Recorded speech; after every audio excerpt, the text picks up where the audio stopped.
Hey everyone, how you doing? It's Mr. Outlaw, and today we're going to take a look at the Pioneer IPv4 temperature control device. This is a 100-watt device with temperature control, so let's get into it.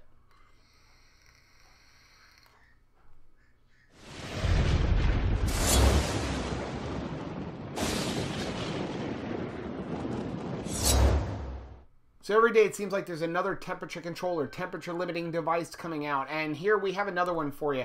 This is the IPv4 from Pioneer 4U. Now this one's a little bit different than some of the other ones we've taken a look at so far, and it's kind of like halfway between the DNA 40 and the SX Mini. Now this is a 100-watt device. It works up to 50 joules when you're in temperature control mode, and it is a dual 18650 battery. That's right, it's a dual 18650 battery, and you can find them on the internet anywhere between about $70 and $100. Now I actually received this one in trade. I traded somebody my Privari P3 for this device, and a couple of extra things as well. But I really wanted to go ahead and try this out. And so we're going to get into all of the different aspects of it. So let's talk about some of the specs for this particular device. This is the silver model. It comes in silver, and there is also a black model out right now. It has a Yeehee chip in it, and it's the Yeehee SX330. Now this chip is a little bit differently than the 350J that we see in the SX Mini chip. That chip has a few more features, but also remember the SX Mini M class is a little bit more money at the retail price of $189 to $199, depending on where you're finding it. This does read temperature in joules, just like the SX Mini. It reads resistances down to 0.1 ohms, but I've had no issues getting it down around 0.6, 0.7, 0.8 ohms. It'll read a resistance up to 3 ohms. Adjustable wattage from 10 watts up to 100 watts. It has an output voltage from 1 volt up to 7.5 volts. Again, it does take two 18650 batteries that are not included. It does have a pass-through mode. Now, if you look on the website, it does say it has a full magnetic battery door, but it actually isn't magnetic. It's a plastic door, and it has these little ball bearings that hold it in place. It does have an auto ohm resistance meter to find your ideal voltage for your drip or your tank. Voltage is calculated automatically as your wattage is adjusted, same as your normal things. You do have your fire buttons. We'll take a look at it a little bit more when we get it into the up close and personal. It has a limited warranty from Asmodos. I believe it's 3 months, not quite sure off of that. Now the device itself is made out of aluminum with a rubber battery door. It's kind of like a rubber plasticky case. And it has an LED interface. Now this is the silver model. I have some serious issues with the silver model with the screen, and you're going to take a look at that when we see it more in the up close and personal, but I can't see it personally. It's just, it dims everything out, and if you're going to try to take this device outside and look at the screen, good luck to you. So it's just, it's a poor design when it comes to this mirrored finish, but again, you'll see it on the up close and personal. And again, it also does have a spring-loaded center pin, which we'll see in the up close and personal. Now, it comes with a mini USB cord, but that cord is solely for upgrading the firmware. It is not for charging. For charging, you have to use a 9-volt AC adapter, which is not included. So let's take a vape off of this. Then we're going to go down. We'll take a look at the up close and personal. We'll come back. We'll vape on it a little bit more. We'll talk about the pros and cons, and I'll let you know whether or not I think you should go ahead and get one. So let's take a vape.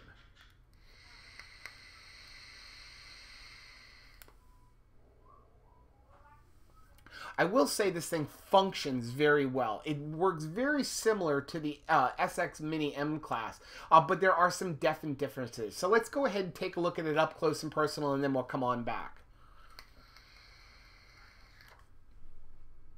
Okay, so this is the box that the IPv4 comes in. You can see up here the Pioneer logo, IPv4, www.pioneer4u.com. It says over here, box mod.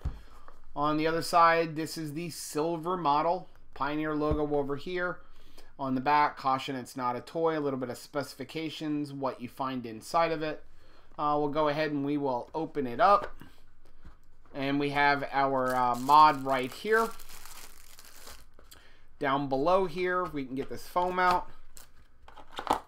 We have a little warranty card, certificate, instructions, and we have a USB cable. Now this USB cable is solely for upgrading the firmware. We don't use this to charge it. So we'll go ahead and put that off to the side. Put this back together a little bit. Taking this out of here. Okay, so this is the IPv4. Again, it is a 100 watt device, temperature control. Up here on the top, we have a spring-loaded 510 pin. Okay, now there is a slot there, but this is not adjustable. Don't put your flathead screwdriver in there and try and unscrew it. You'll break it. Not sure why they put that slot there. I believe they say it is for conductivity, but it is spring-loaded. Don't unscrew it. There are some slots right here if we're using an atomizer that gets our airflow from in there. Down on the bottom, we have some battery venting. We have our USB port for upgrading our firmware only. We have our buttons here, fire button here, up and down button here. We have our screen here, and this is one of the issues we're going to talk about. It's a mirrored finish. Over here on the back, we have a little hole here. That hole there is the LED for when we are charging it. And we have a 9-volt charger right here. It's not something I'm going to personally mess with, but if you want to charge it on board, you just get your adapter, you put it in here. It does not come with the device. Pioneer says it's very safe. I choose not to do it. I also worry about e-liquid coming down from dripping and falling right into that hole. So now to do our battery, this cover here just slides right off like this. And we have dual 18650 batteries. I have the Samsung 25Rs in here. Make sure you marry batteries, get a brand new set of batteries, charge them both equally, put them in together, keep those two batteries together, marry them together. We have a little slot right here to pull our batteries out. We get the other one out there. And we can see inside here, we have our battery tray. This inner one here, positive goes up. Now make sure you be careful because they have the same exact sides on both sides. These batteries do run in serial, so you need to make sure you put them in correctly. We have a spring load down here for our batteries, and the inner one is going to go positive up, and it's a diagram on there. Just don't go by your terminals. There's a diagram in the battery tray, so the innermost one, or the one closest to your buttons, goes positive up. The other one goes positive down. And I always just push it on the spring first. Now, our battery cover here, this is not magnetic. This is a plastic piece here. There are a couple of notches there you can see inside here. And those notches are going to grab onto these little ball bearings here that you can see. The rest of the device here, I assume this is a serial number. You have two more of those ball bearings for grabbing it. It's a lightweight device, even with two batteries. Does feel good in your hand. Kind of cheaply made, though. Even looking inside, you know, if we pull these batteries back out, you know, I'm looking inside here, and the way these batteries go and this battery tray sits in there, it just seems to be a very cheaply made device. But again, what do you want for $90 for a 100 watt device? Not something else that when we put our battery door back on here, it really does only go one way. You'll see the top is more rounded than the bottom, and it just kind of snaps in a place like that. Now, one of the issues that I personally don't like, if you take a look up here, you can see here, look at that little gap there on the top where this whole thing fits together. Again, for me, this is just a very cheaply made device. It's a big device. It is a dual battery, so you're going to get a lot of battery life out of it, but just cheaply made for me. Now getting into the board itself. First thing we're going to notice is this mirrored finish, and I can't promise you we're going to pick up this screen very well. You can see my ceiling, and you can see my camera if we keep reflecting it like that. So to turn it on, just like most other devices, we're going to go 5 clicks. 1, 2, 3, 4, 5. And you're going to see there's the Pioneer logo there. Now you can see right off the bat here, here's the problem. The problem is you can't see that screen. It's just impossible to see the screen. Let's turn that around so you guys can see it better. Okay, so to get into our menu screen, we're going to hit our fire button 5 times. 1, 2, 3, 4, 5. We have system on. We're going to press the button there again, system off, and look at how that mirror finish just, and it goes away very quickly. I turned it off by accident. We'll turn it back on. Okay, so back into the menu. We have mode, joule, or power. Temperature, Fahrenheit or Celsius. Our temperature degree, we can adjust it up and down. We have exit to exit out of the menu. And we can go back in and you can see, look at how hard it is to see that screen. Now, if you do some YouTube searches or anything like that, and unfortunately, I'm just not going to, it does light up a little bit more when we have an atomizer on there. But if you do some YouTube searches, there are people who have taken this apart and eliminated that mirror finish. But this, I can barely see this inside, let alone if I go outside. So getting back to our menu, we have our system on, mode, joule, Fahrenheit, temperature, exit, system on, and that's it. So there's no power settings. There's no link or anything like that. So we'll come back out of this. Keep going back around. Getting into our temperature. If we hit it down, you can see it does move very quickly, almost too quickly. Sometimes you go past it. And we're going to go all the way down to 212 degrees. And then we can go back up. And I apologize for everything glaring on here. There's really nothing I can do with this mirrored finish screen. It's going to go all the way up to, I believe it's 580 degrees. 572 degrees. And we'll go back down to my personal preference, which is anywhere between 420 and 440, and see how fast that goes. So it is nice that it goes fast, but you can easily go past where you want to go. We'll go to 430, and then we'll exit out of the menu. Now, putting our atomizer on here. Go ahead and put this atomizer on here. Very similar to the SX, to the 350J.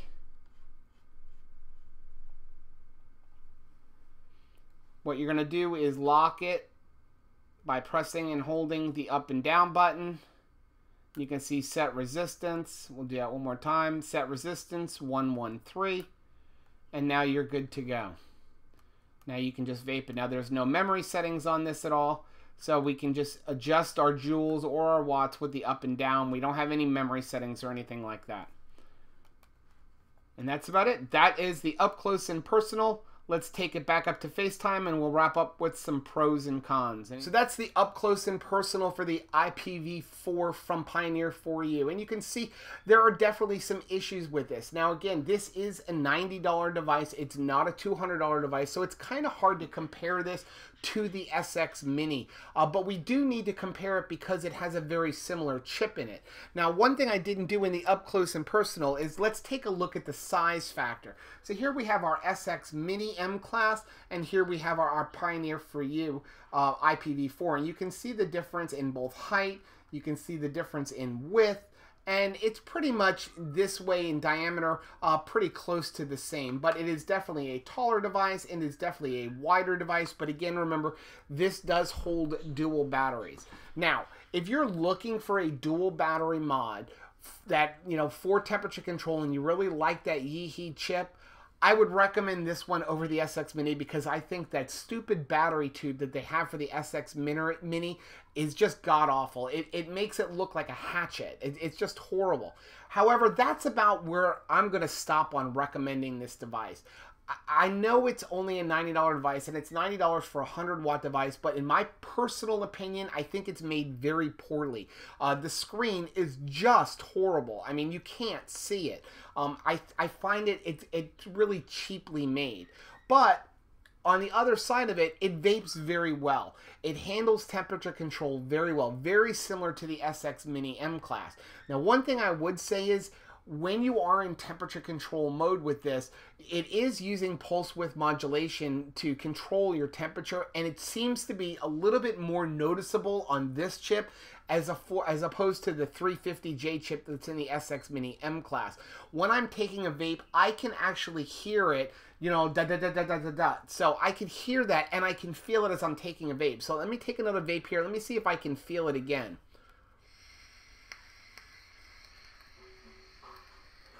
Yeah, see, I can feel that. I can feel the vape kind of like pulsing into my mouth. So that's an issue for me. So let's talk about some of the pros and cons. And we're going to start off with the cons on this device. And I have several of them. The first one is going to be the screen. The screen is horrible. It's horrible to read. You really can't read it. Even inside. I'm inside right now in front of a bunch of lights, and I'm looking at this, and it's almost impossible to see it. Now, there are videos out there where people have taken it apart and rubbed off that mirror finish.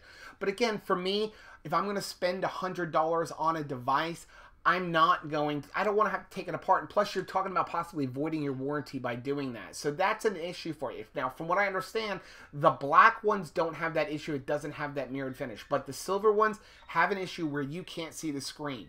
Now, if you're using it inside, kind of in dark rooms, maybe in your office, this probably isn't an issue for you. But for me, somebody who takes it outside, who's always at a lot of bright lights, I can't see the screen and I don't like it. The next con. It doesn't have an onboard charging. Well, I shouldn't say that. It has an onboard charging, but you have to use a 9-volt adapter, which I'm not personally comfortable with. I'm not comfortable with an onboard charger for in-serial batteries. So, you know, if they were running in parallel, that would be one thing, but because they're running in serial, I'm not personally comfortable with it. Now, Pioneer For You does say it's very safe, unlike when they had, you know, their older models, but I'm just not comfortable. I also personally don't like the location of it. It's too easy for juice to drip down into this little hole, and then you're going to go plug it in, and the next thing you know, you've got a fire. So I'm not comfortable with that at all. I would have much preferred to see a USB charging, or personally take it off altogether. It's very simple to take the batteries out of this thing.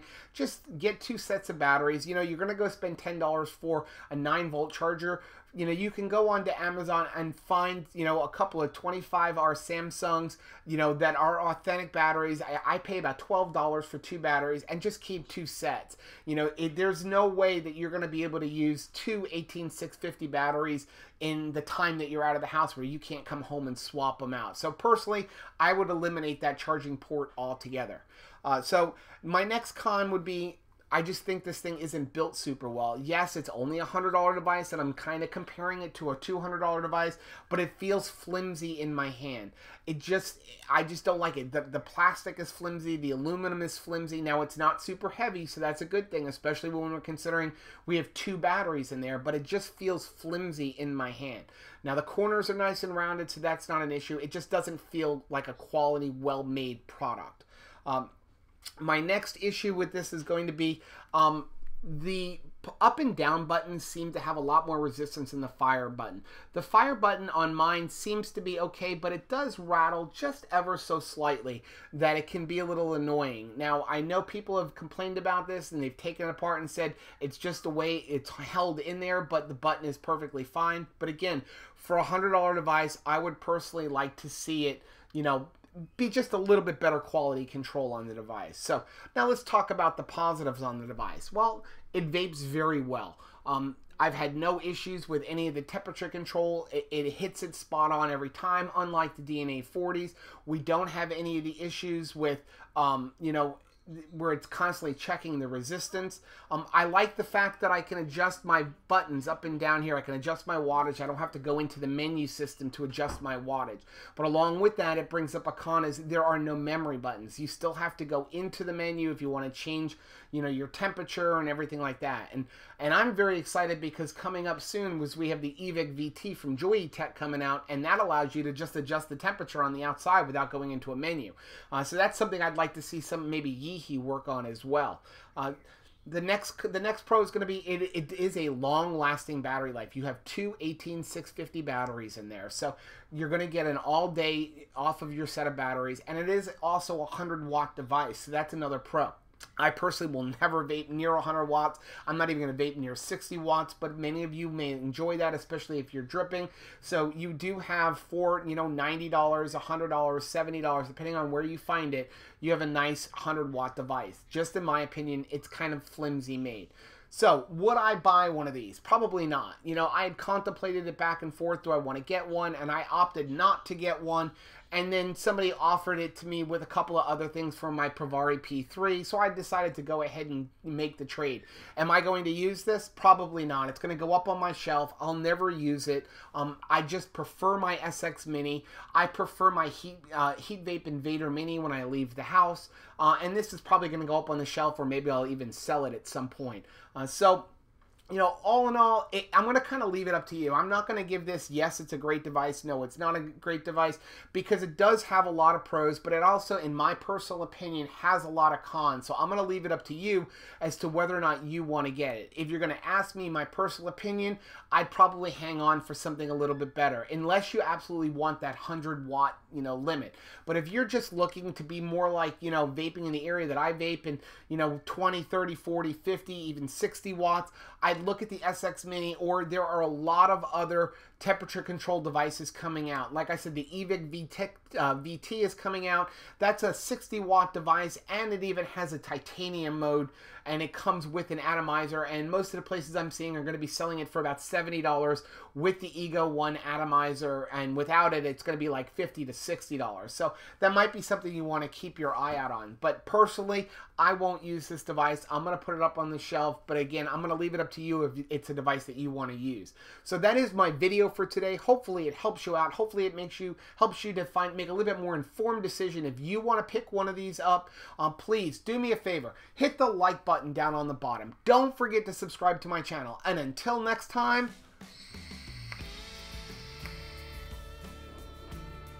happy vaping.